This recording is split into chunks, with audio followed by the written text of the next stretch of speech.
ममता बनर्जी मोदी सरकार से लड़ रही हैं। ममता बनर्जी राज्यपाल से झगड़ रही हैं, लेकिन कोरोना से कौन लड़ेगा, इसका जवाब ममता बनर्जी के पास नहीं है। अपनी हर गलती को छिपाने के लिए ममता बनर्जी सारा ठीकरा केंद्र सरकार पर फोड़ देती हैं।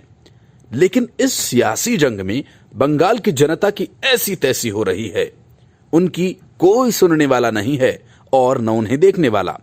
ममता बनर्जी को यह तय करना होगा कि पहले वो कोरोना से लड़ेंगी या फिर केंद्र सरकार और राज्यपाल से।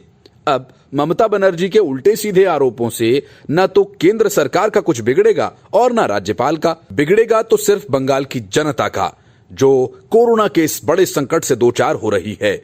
इस बीच ममता बनर्जी और राज्यपाल जगदीप धनखड़ के बीच जारी खींचतान अब चरम पर पहुंच गई है। राज्यपाल ने ममता बनर्जी पर खुलकर मुस्लिम कार्ड खेलने का आरोप लगा दिया। धनखड़ ने बनर्जी के लिखे पत्र का जिक्र किया, जिसमें मुख्यमंत्री ने राज्यपाल पर सरकार के कामकाज में दखल देने का आरोप लगाया था। धनखड़ ने कहा कि मुख्यमंत्री का गुस्सा राज्य में कोविड-19 वैश्विक महामारी से निपटने में बड़ी विफलताओं पर पर्दा डालने की एक रणनीति है। मुख्यमंत्री ममता बनर्जी से राजनीति और टकराव का रुख खत्म करने का अनुरोध करते हुए धनखड़ ने कहा कि उनका व्यवहार राज्य के लोगों की परेशानी को केवल और केवल बढ़ा रहा है। राज्यपाल ने बनर्जी के लिखे पत्र के बाद उन्हें लिखे पत्र में कहा कि आपका पत्र इस चुनौतीपूर्ण समय में भयंकर गलतियां करने से जो भी भारी विफलता सामने आई है, उस पर बहानेबाजी की रणनीति के जरिए पर्दा डालने के लिए किए जा रहे प्रयासों का हिस्सा है। उन्होंने कहा कि अल्पसंख्यक समुदाय का आपका तुष्टीकरण निजामुद्दीन मरकज घटना पर बेहद खुल्लम खुल्ला और अनुपयुक्त था। ये बहुत दुर्भाग्यपूर्ण है और इसका समर्थन नहीं किया जा सकता।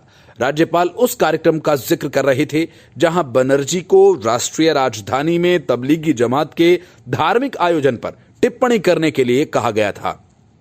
गौरतलब है, पश्चिम बंगाल के राज्यपाल पर मुख्यमंत्री ममता बनर्जी ने संवैधानिक धर्म लांघने का आरोप लगाया। दरअसल सीएम ममता बनर्जी ने राज्यपाल जगदीप धनखड़ पर आरोप लगाते हुए कहा था कि वे राज्य प्रशासन के कामकाज में लगातार हस्तक्षेप कर रहे हैं और इस दौरान सीएम ने राज्यपाल से कहा कि वो फैसला करें कि संविधान धर्म की सीमा रेखा किसने लांघी।